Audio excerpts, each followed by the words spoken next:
Yahya AJJ Jammeh. We are appealing to all our members and all people in the business community to come and support us. On the 1st of June 2012 at the Coco Ocean Resort and Spa Hotel at 8 p.m.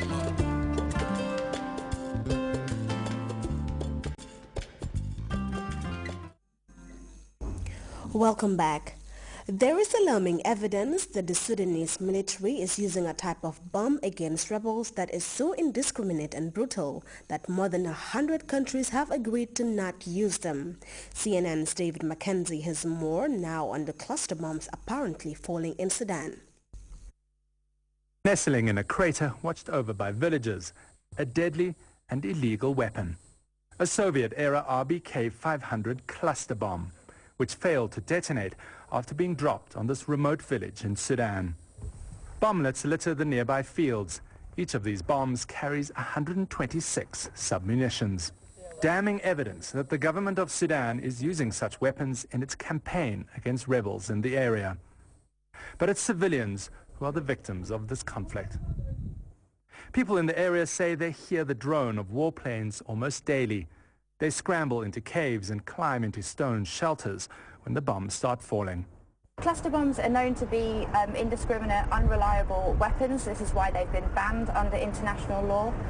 And really it's the humanitarian impact of these weapons that makes it so atrocious that Sudan has used them. Human Rights Watch says the government's bombing of this area may amount to war crimes and has demanded an end to what it calls indiscriminate attacks.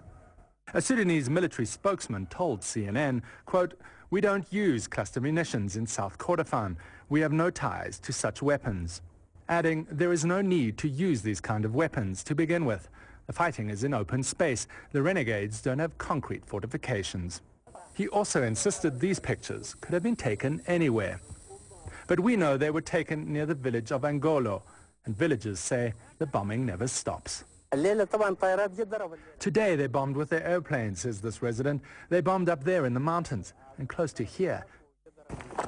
The rebels in this area, the SPLM North group, want to be part of the newly independent South. They depend on the civilian population for support and food. So the Sudan government's military strategy appears to be to terrify civilians into fleeing the area and to starve the rebels out. And many have. Every day, more than 500 arrive in camps like Yida, many of them desperate for food. Here, the children draw the Antonov bombers that have devastated their villages. 2,000 of them have arrived in the camp as orphans. The pattern of warfare now, we see a higher and higher percentage of civilian casualties because it's not the old traditional war where it's armies meeting in a designated field. It is a warfare that involves many, many civilian casualties. Khartoum denies it has ever used cluster munitions, but the Danish demining group says there is a pattern of cluster bomb use in Sudanese wars. These Chilean-made PM-1 bomblets are still found throughout South Sudan, dropped by Sudanese bombers during the bitter civil war.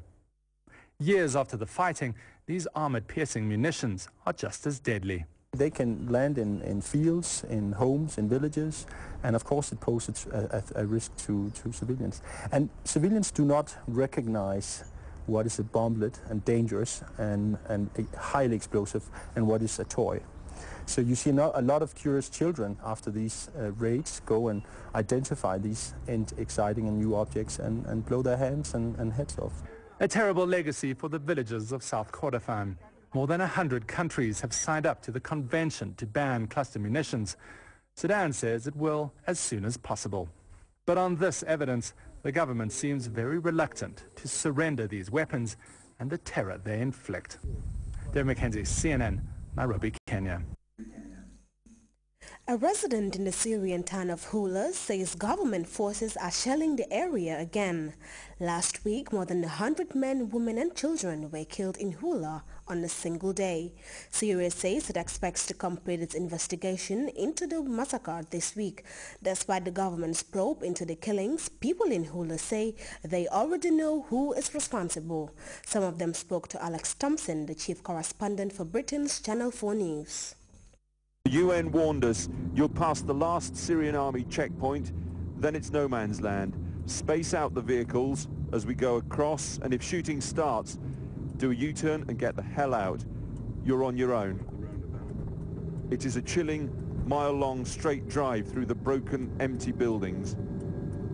Watch for the dead horse rotting in the street on the right, past that and the abandoned armoured personnel carrier of the Syrian army, and you're in to rebel-held Hula. We'll cut Assad's throat, they chant. They want to scream at us, they want to shout, they want to chant, they want to show us fragments of shells. I have scarcely ever seen people so desperate to tell their stories. UN observers simply embraced before they can observe anything at all. The chanting, the relief, the anger is palpable in this place. They've seen very few people from the outside. They've certainly never seen a journalist here since the horrors overtook this town back on Friday. From that moment, we were taken away, swept up, led from house to house, where everyone has a story to tell. And when it comes to the men who carried out the massacre here on Friday, it is the same one. This man, who didn't wish to give his name, speaks for everyone here, it seems. Hang on, this is important. You know where these militia came from? Yes, yes. Which villages did the militia come from? Tell me that. Al-Qabu, yes, Filli, Al-Ghur, and from the Alawites, the Alawites gang. So you think these are Alawite Shabiha from nearby here? Yes, 100%. How do you know that these men are Shia Shabiha from nearby? How do you know? They were wearing black clothes. Black clothes? And we're writing on their foreheads, Labbaika ya Ali. Labbaika Ali is a Shia slogan in this region. Hula is on the plain, overwhelmingly Sunni. The killers, they say, came down from the hills to the west, where the villages are Shia and Alawite. To the southwest, this is Kabul, named again and again by people here as a village where the killers had come from. So too Fulla to the northwest, again named by different people at different times and different locations as being a place where the killers live. Time and again they showed us their videos of the massacre aftermath. We can't show pictures of children virtually decapitated by knives, women with their faces shot away, tiny mutilated bodies of toddlers.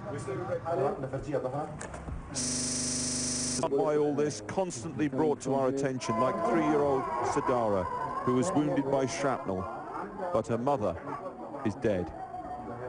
For now, though, time was up for the Red Crescent and the UN. We had to move out. South, back across no man's land, and away from this stricken place. Alex Thompson, Channel 4 News, Hula. Well, from Syria, a reminder of our top stories before we go. President Jammeh and his Mauritanian counterpart have pledged to resolutely implement wide-ranging agreements reached by the two countries in Nouakchott. Government has confirmed the presence of the former Bissau-Guinean Interior Minister and Chief of Defense Staff in the Gambia. CNN has uncovered evidence suggesting that the Sudanese government is using cluster bombs against rebels, and Syrian forces have resumed their bombardment of the town of Hula days after the gruesome killing of 100 children, women and men. Well, you can also follow the day's stories and other GRTS programs live on our website, which is at www.grts.gm. There you can also monitor GRTS Radio Live. Well, that brings us to the end of the news. Thanks for the pleasure of your company and enjoy our range of very interesting programs.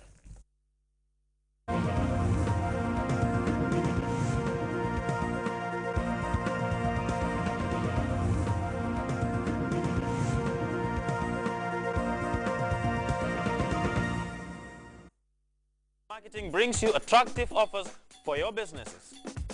Summertime. Beginning June 1st, you can enjoy our discounted summer advertisement packages. The European Nations Cup, the world's most watched tournament, kicks off in Warsaw, Poland in June 2012, bringing a collection of the world's finest players. The UEFA Champions League commences in September 2012, and this is the world's most competed and coveted competition, which is followed by millions of people around the world. Come partner with GRTS and advertise your products and services during this special promotion period. For those who pay upfront, you will enjoy a huge